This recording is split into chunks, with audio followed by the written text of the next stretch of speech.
I took the late shift at the McDonald's by the ring road because the pay was better after midnight and I needed something simple. I assumed a place built for families couldn't scare me. The first night felt ordinary until closing ended and the restaurant became a bright box stranded in darkness. The lights stayed cheerful, but the air thinned. Every sound had room to echo. I was alone for clean down and inventory. The manager left a checklist and a rushed good night. I started in the dining area, wiping tables and stacking trays. Near the play place entrance, I found 6 chairs arranged in a loose circle, all angled inward. It looked like an audience waiting for a show that never started. I moved them back, embarrassed by how uneasy it made me. 40 minutes later, they were in the circle again. I checked the cameras in the back office. Empty frames. My own figure crossing tile. No other movement. I blamed fatigue. I tightened my pace, kept my eyes on the list, tried to outwork the feeling that I was sharing the building with someone's patience. The small disturbances turned practical. A sealed box of Happy Meal toys sat open on a table. A mop bucket I just filled was already cloudy. The play place door, which had a stiff latch, kept sitting a finger width ajar. I started locking it with a zip tie, and each time I returned it was cut cleanly. Around 2, the walk-in fridge alarm chirped. The temperature was normal. What stopped me was the condensation on the inside of the door, smeared with fresh fingerprints from the cold side out. Inside, behind crates of lettuce, someone had tucked a thin blanket and a plastic bag of food wrappers. A hidden, careful nest. I pulled up recent overnight footage. 3 nights in a row, a man entered through the back door after close using a key. Not a crew member. Late 50s, heavy coat, work boots. He moved like he knew the blind spots. He spent time in the play place, then disappeared into storage before leaving just before dawn. The point of no return was realizing the key had to be old and still alive in the wrong hands. I returned to the dining area and found the chairs arranged in a perfect circle now, closer to the play place. The plastic tunnels inside creaked softly under weight.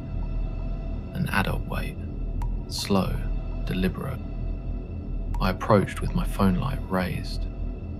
The play place was designed for chaos, but at night it looked like a cramped maze of scuffed plastic and netting, too small for any grown body. At the far end of a crawlway, a face appeared in my beam. Grey stubble, dry, fixed eyes. An old McDonald's shirt under his hoodie, as if he'd kept the uniform to remember who he was. He didn't look surprised. He just began to crawl toward me with stiff certainty. I backed away and hit a chair. The circle felt less like furniture and more like a boundary. He emerged from the tunnel and crossed to the counter, reaching beneath it with practiced familiarity. He produced a second set of keys from a hidden hook and walked to the front doors. The lock turned with calm finality. I ran for the back exit and found the deadbolt slid. The restroom window was latched with zip ties. He had prepared the building for a night that belonged only to him. When he reached me, it wasn't a sudden attack. He grabbed my wrist and guided me toward the sink area and the checklist on the wall, trying to fold me into his routine, to make his private shift feel official again. I tore free and slammed the emergency bar. The alarm erupted, a harsh scream that broke his control. I shoved out into the cold and didn't stop until I reached the far edge of the lot.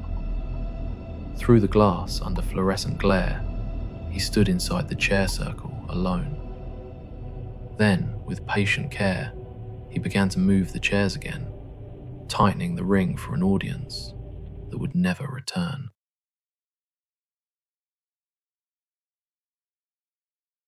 It was a slow night shift, the kind where the drive-through headset crackles every 20 minutes and the parking lot sits empty beneath flickering lights. Mara, a 22-year-old employee, was stuck on window duty, handing out change, organising receipts, trying to stay awake. At 1:14 a.m, she noticed something unusual. A car rolled into the drive-through lane, but no voice came through the intercom. Mara said the silence felt wrong, like someone was there, listening, but refusing to speak. The car drifted forward. It was an old, rusted sedan with only one working headlight, and a figure sat perfectly still inside. Mara greeted the driver through her headset, but the person didn't speak. The car approached her window. She slid it open. A rush of cold air poured in, far too cold for September. The driver still didn't move. Then slowly, mechanically, he turned his head toward her, and he smiled. A smile far too wide to be natural. His lips moved, but no voice came out. Only the faint motion of air escaping through his teeth. He pressed his hand against the drive-through window. Frost spread beneath his palm. Mara stepped back. Her headset crackled as a co-worker asked if she was okay. Before she could respond, the man lifted a McDonald's paper bag. Old, crumpled, grease-stained.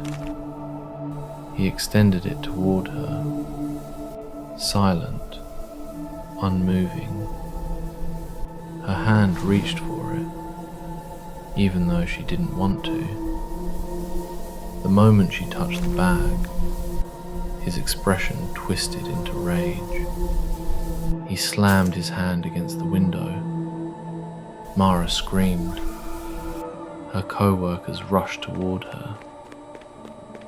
And then, the man, the car, the engine were gone.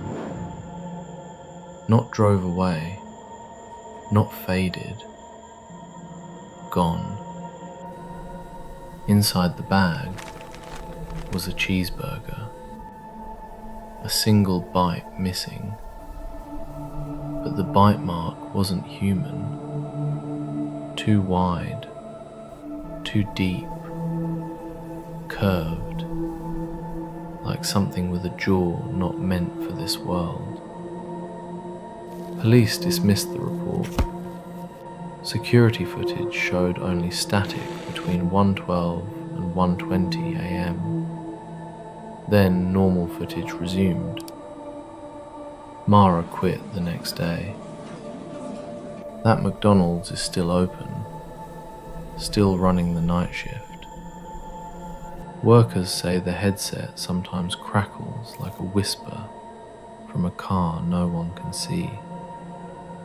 And sometimes a paper bag appears on the counter, cold, heavy, with a cheeseburger inside, and a bite already taken.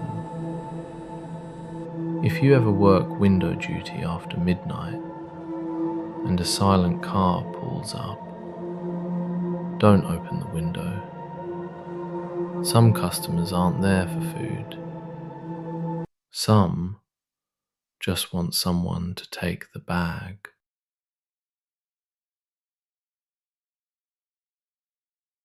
I used to clean the McDonald's after closing, midnight shifts. Just me, the hum of the drink machines, and the dull buzz of the overhead lights.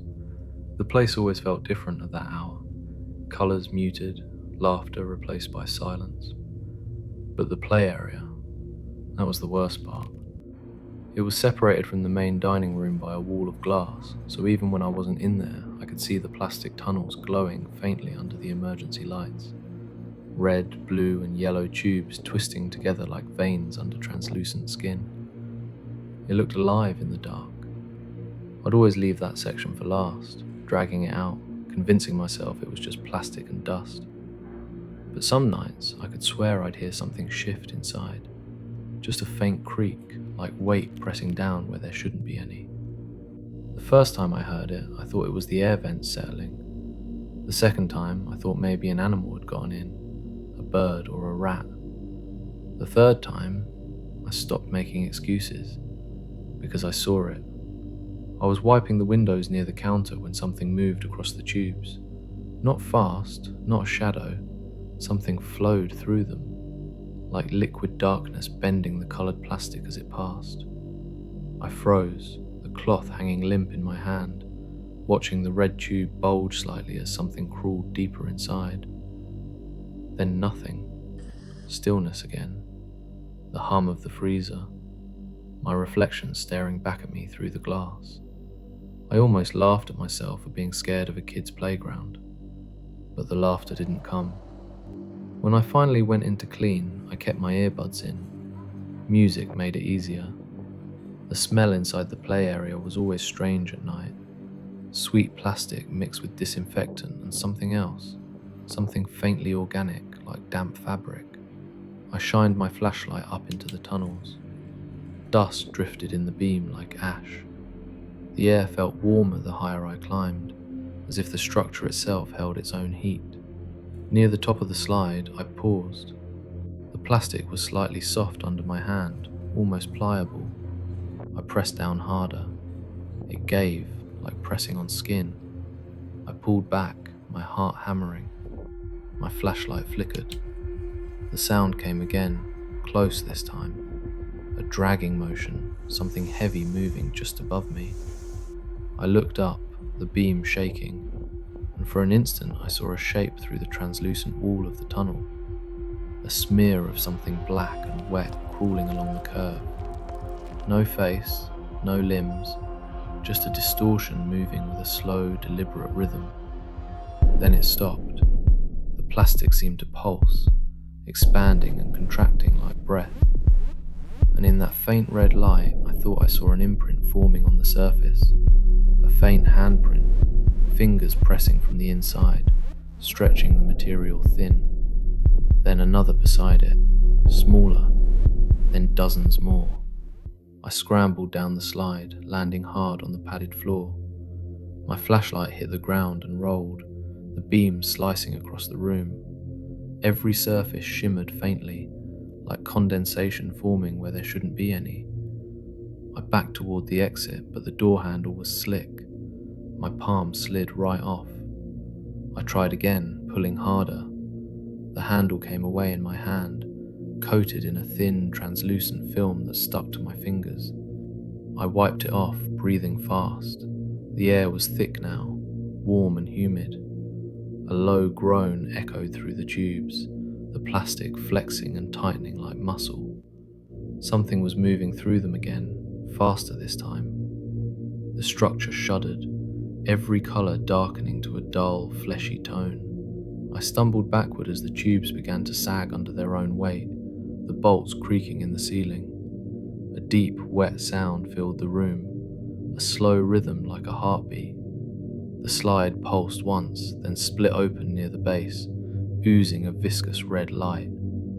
I heard a faint whisper, though it wasn't a voice, just air being forced through unseen spaces, shaping sounds that shouldn't exist. The smell hit next. Warm plastic, iron, something rotten.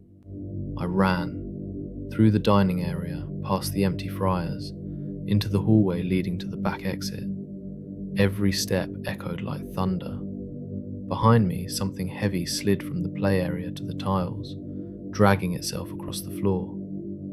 I didn't look back. I slammed through the back door and into the night air, gasping. My shirt clung to my skin, soaked with sweat. When I finally turned around, the restaurant lights flickered once, twice, then went dark. Only the faint glow of the golden arches remained, humming faintly in the distance. I quit the next day, never went back. But sometimes, driving by late at night, I see that same faint red light flickering in the play area. Not bright, just enough to see the tubes gently expanding and contracting in the dark, like something inside them is still breathing.